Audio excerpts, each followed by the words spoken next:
3 reasons to carry your firearm with a round in the chamber.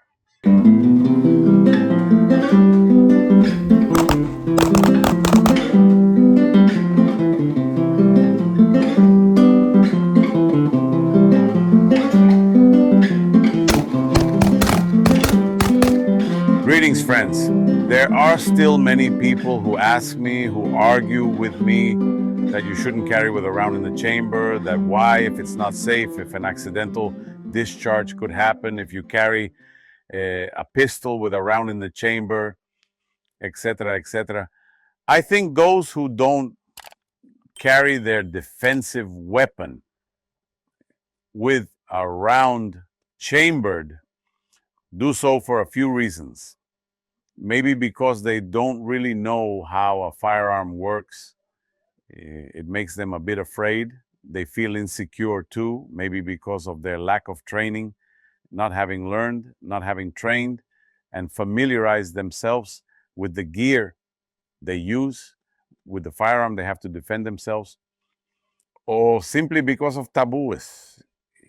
I hear many taboos day to day, people who don't know, don't understand the subject of firearms, and that's why they don't want to carry with a round in the chamber.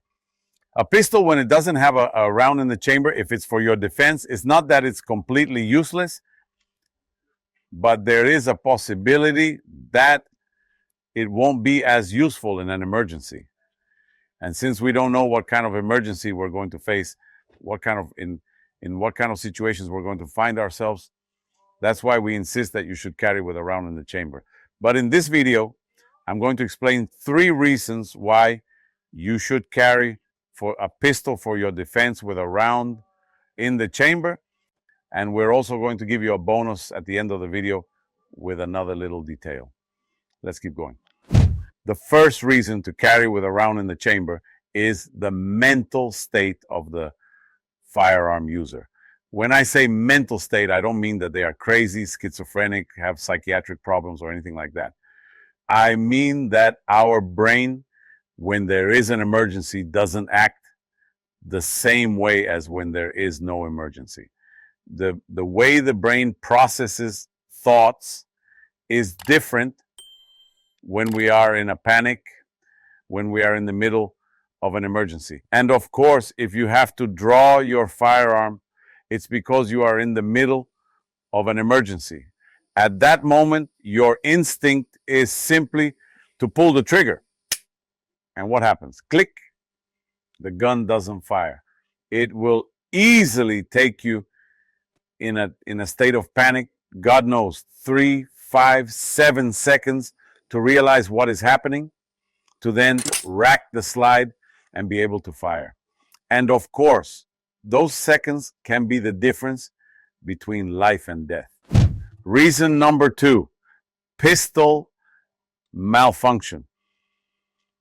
It's very possible that if you don't carry with a round in the chamber and in an emergency situation you draw your firearm, you know you have to rack the slide to chamber a round, and in the rush, depending on the circumstances you find yourself in, you might not rack the slide completely, and a round could get jammed. So besides not chambering and losing time, you also have a pistol malfunction at that moment.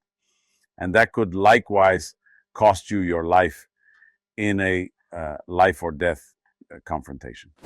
Speed in an attack, in a confrontation, speed is paramount.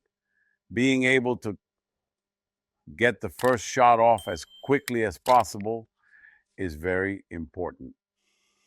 And the instinct we have immediately when something happens and we have to defend our life with a firearm is to immediately pull the trigger as soon as you draw.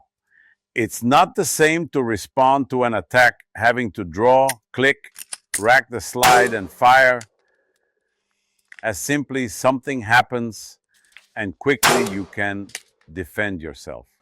You can see that the difference in time between carrying a pistol with a round in the chamber or carrying the pistol without a round in the chamber can be huge.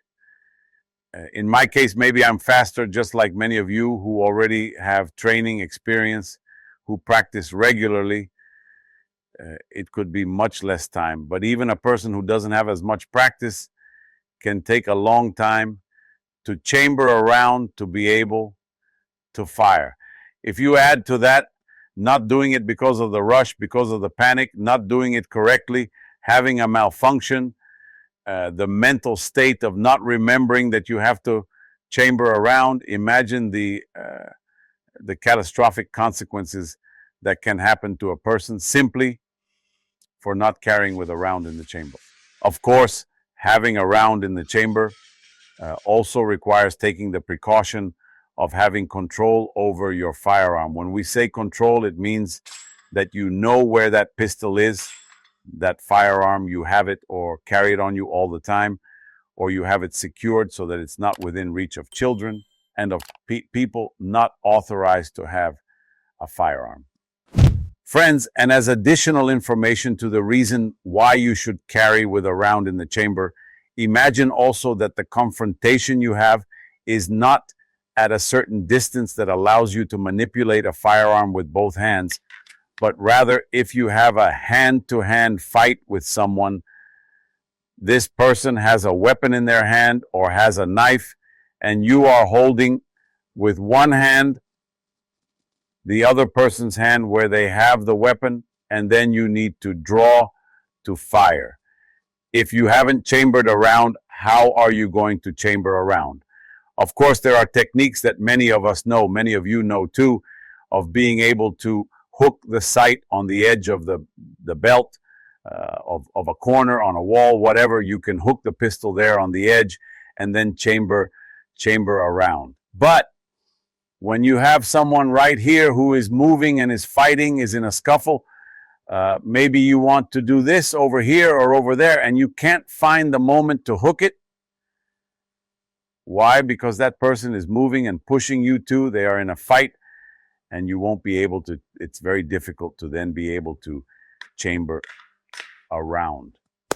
So my recommendation is, if you have a weapon for your personal defense, is that you carry it fully loaded, plus a round in the chamber, and without having the safety on for those pistols that have an external safety, so that if something happens, you have to respond to an emergency, you can simply draw.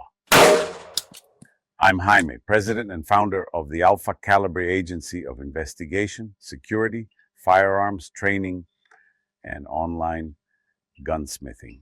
Thanks for joining me. See you next Saturday.